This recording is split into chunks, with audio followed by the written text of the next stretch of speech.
Hi everyone, welcome to my channel. ఈరోజు మన హిస్టరీలోనే one of the biggest scam గురించి మాట్లాడుకుందాం. అదే స్కామ్ 1992 హర్షద్ మెహతా. ఇతని పేరు మీకు తెలిసే ఉంటుంది. అయితే ఇతని గురించి మీరు ఎవరికైనా తెలియకపోతే నేను చెప్తా. The people of stock market. అలాగే Harshad Mehta stock market of Amitabh Bachchan అని కూడా అనేవారు. అయితే ఈ రోజు మనం ఇతను స్టాక్ మార్కెట్ ఇంకా మనీ మార్కెట్ ని ఎలా యూజ్ చేశాడో చూద్దాం. అంటే ఎగ్జాంపుల్ కి 200 ఉన్న షేర్ మాక్సిమం ఎంత ఇంక్రీస్ చేయగలం? 500 ఆర్ 800 కానీ కాదు. 200 షేర్ ని 9,000 గా కన్వర్ట్ చేశాడు. అయితే ఈరోజు మనం ఇతను చేసిన స్కామ్స్, ఫేక్ బియర్స్ గురించి తెలుసుకుందాం. 29 జూలై 1954 లో గుజరాత్ లో పనేలి మోటి అనే గ్రామంలో పుట్టాడు. ఒక సాధారణ మధ్యతరగతి వాడు. ముంబైలో బీకాం పూర్తి చేశాడు. ఉద్యోగాల కోసం చిన్న చిన్న పనులు చేశాడు. అసలు 1980లో స్టాక్ మార్కెట్ బ్రోకర్ గా పనిచేసేవాడు. అయితే హర్షద్ కి స్టాక్ మార్కెట్ అంటే ఇంట్రెస్ట్. తను 4 years ఆఫ్ స్టాక్ మార్కెట్ గురించి తెలుసుకున్నాడు. ఇందులో ఉన్న ప్రతి స్టెప్ నేర్చుకున్నాడు. ఇప్పుడు స్టాక్స్ బై అండ్ సెల్ ఎలా చేయాలో తెలుసుకున్నాడు. అయితే హర్షద్ గెసెస్ 90% కరెక్ట్ అయ్యేవి, కానీ హర్షద్ కి ఒక సమస్య. అదే డబ్బు. హర్షద్ కి స్టాక్ మార్కెట్ గురించి చాలా బాగా తెలుసు, కానీ హర్షద్ దగ్గర మనీ లేదు. అయితే ఇది ఇలా అవుతుండగా ఒక ఆలోచన వచ్చింది. అదే తను ఓన్ గా ఒక బ్రోకరేజ్ కంపెనీ స్టార్ట్ చేశాడు. GAM, grow more asset and management. అందులో జనాలకి ఎప్పుడు స్టాక్స్ బై అండ్ సెల్ చేస్తే ప్రాఫిట్ వస్తుందో సజెషన్స్, టిప్స్ అండ్ ట్రిక్స్ చెప్పేవాడు. అయితే ఇతను గెసెస్ ఆల్మోస్ట్ కరెక్ట్ అయ్యేది. ఇలా జరుగుతుందంట హర్షద్ తన కంపెనీకి వచ్చిన మనీ మొత్తం స్టాక్స్ బై చేసేవాడు. అయితే ఇతని గెసెస్ ప్రకారం ఎక్కువ ప్రాఫిట్స్ వచ్చాయి. అలా వచ్చిన మనీని మళ్ళీ రీసైకిల్ చేసేవాడు. ఇలా చేసి చేసి 1990లో చాలా ఎక్స్పీరియన్స్ పర్సన్ గా చాలా పాపులర్ అయ్యాడు. అలాగే హర్షద్ కి కింగ్ ఆఫ్ స్టాక్ మార్కెట్ అనేవారు. అయితే ఎంతవరకు బాగానే ఉంది. హర్షద్ కి డబ్బు ఆశ ఎక్కువ అయ్యింది. ఇంకా ఎక్కువ ప్రాఫిట్స్ కావాలనుకుంటున్నాడు. అందుకోసం స్టాక్ మార్కెట్ లో ఉన్న రూల్ హోల్స్ ని వినియోగించుకోవాలనుకున్నాడు. ఉదాహరణకి ఒక కంపెనీకి చెందిన 100 షేర్స్, 1 షేర్ వాల్యూ 1 రూపీ అంటే టోటల్ షేర్ వాల్యూస్ 100 రూపీస్. 1 రూపీకి బదులు ఎవరైనా ఒక అతను షేర్స్ ని 2 రూపీస్ కి కొనడం స్టార్ట్ చేశారు అనుకోండి. అలానే 100 షేర్స్ ని డబుల్ వాల్యూకి ఒక అతనే కొన్నారు అనుకోండి. అప్పుడు టోటల్ షేర్ వాల్యూ 200 రూపీస్ అవుతుంది. అది చూసిన మిగతా వాళ్ళు షేర్ మంచి ప్రాఫిట్ లో ఉంది అని క్యూలో నుంచి ఉంటారు. 2 రూపీస్ కి కొన్న అతను క్యూలో నుంచి ఉన్న వారికి 3 రూపీస్ కి అమ్ముకుంటాడు. దీనివల్ల అతనికి 100 రూపీస్ ప్రాఫిట్. 3 రూపీస్ కి కొన్నవారు 4 రూపీస్ కి అమ్ముతారు. అప్పుడు మళ్ళీ అతనే వచ్చి ఈసారి 4 రూపీస్ కి కొంటాడు. ఇది చూసిన మిగతా వాళ్ళు షేర్ వాల్యూ పెరుగుతుందని క్యూలో నుంచి ఉంటారు. అప్పుడు అతను ఈసారి 5 రూపీస్ కి సెల్ చేస్తాడు. ఇదే ట్రిక్ ని హర్షద్ వాడేవాడు. కానీ ఇది బయట పడనంత వరకు చైన్ కంటిన్యూ అయ్యేది. ఈ లుక్ హోల్స్ ని యూజ్ చేసుకోవాలి అని అనుకున్నాడు. కానీ ఈ ప్రాసెస్ కి చాలా డబ్బులు కావాలి. కానీ హర్షద్ దగ్గర డబ్బులు లేవు. అయితే హర్షద్ బ్యాంకింగ్ సిస్టమ్ లో ఉన్న లూప్ హోల్స్ ని వాడదామని అనుకున్నాడు. కానీ అది ఎలా? ఫర్ సపోజ్ 1, 2, 3, 4 అని 4 బ్యాంక్స్ ఉన్నాయి.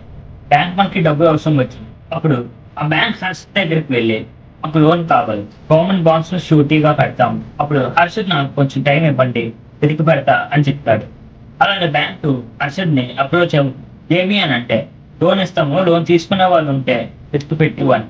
ఇప్పుడు హర్షద్ బ్యాంకు దగ్గర నుంచి లోన్ అమౌంట్ చెక్స్ గా తీసుకొని నాకు కొంచెం టైం ఇవ్వండి, బాండ్స్ ని తెస్తాము అని చెప్తాడు.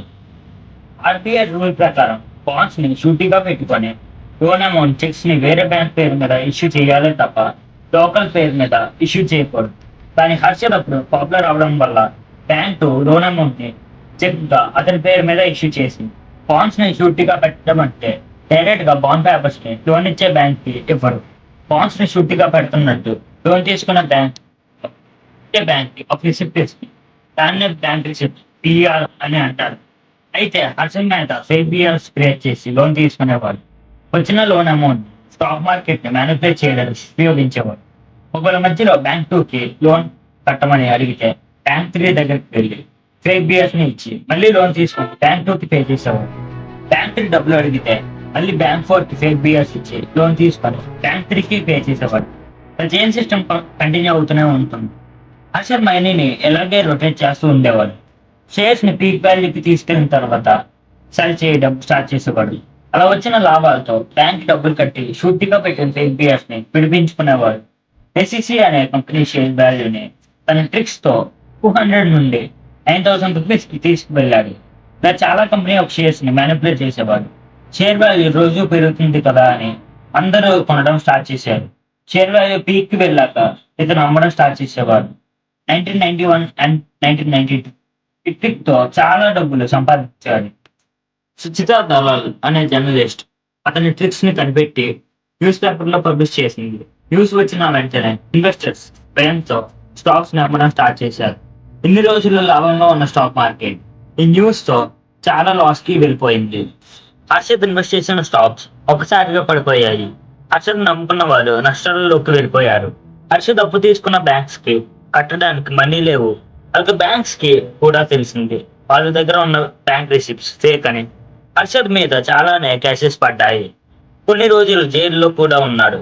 మళ్ళీ కొన్ని డేస్ తరువాత బెయిల్ తో బయటకు వచ్చాడు. అలానే ఈ కేసెస్ కోర్టులో ప్రతిరోజు జరుగుతూనే ఉన్నాయి. కానీ 2001లో మాత్రం హర్షద్ కి బెయిల్ రాని ఒక కేసు పడింది. దీంతో హర్షద్ ని బీహార్ జైల్లో పెడతాడు. టైం 7 PM హర్షద్ కి హార్ట్ అటాక్ వచ్చింది. దీంతో పోలీస్ హర్షద్ ని హాస్పిటల్ కి తీసుకెళ్లే టైంలోనే చనిపోయాడు. చూశారు కదా, ఒక సాధారణ వ్యక్తి జోబులో 40 రూపాయలతో వచ్చి స్టాక్ మార్కెట్ ని తన వైపుకు తిప్పుకున్నాడు. మన దగ్గర టాలెంట్ అండ్ మైండ్ సెట్ తో ఆలోచిస్తే ఏ పని అయినా చేయగలం. సో మీలో కూడా ఏదో ఒక టాలెంట్ ఉంటుంది. ఒకనొక సమయంలో అది మీరే గుర్తిస్తారు. మీకు కనుక ఈ వీడియో నచ్చినట్టయితే లైక్ చేయండి. మరింత కంటెంట్ కోసం సబ్స్క్రైబ్ చేయండి. మళ్ళీ కొత్త వీడియోతో కలుద్దాం.